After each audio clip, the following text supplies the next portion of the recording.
หวัดรหัสไปรษณีย์รหัสไปรษณีย์เบอร์โทรศัพท์อีเมลอาชีพพ่อชื่อแม่ชื่อศาสนาสัญชาติเชื้อชาติพี่ชายมีบุตรหลานจำนวนภรรยามีลูกกี่คนภูมิลำเนาที่เกิดที่อยู่ปัจจุบันกรุณากรอกข้อมูลยืนยันปฏิเสธสำเร็จเสร็จสิ้นอ่านแล้วก็อ่านพร้อมกัน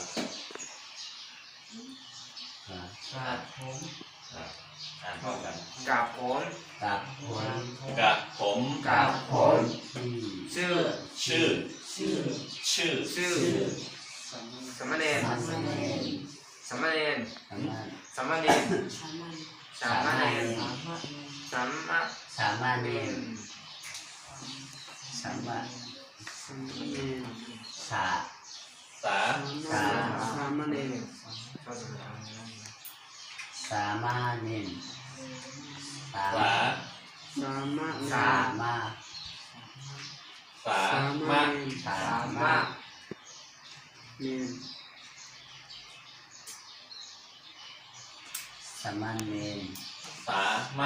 รส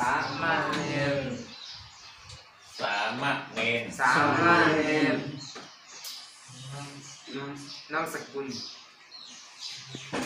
นามสกุล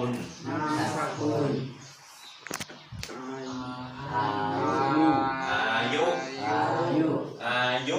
ายุมาจากบ้านเลขที่หมู่ที่ตำบลอำเภอจังหวัดรหัสไปรษณีย์เบอร์โทรศัพท์อีเมลอาชีพพ่อชื่อแม่ชื่อศาสนาสัญชาติเชื้อชาติพี่ชายมีบุตรหลานจำนวนภรรยา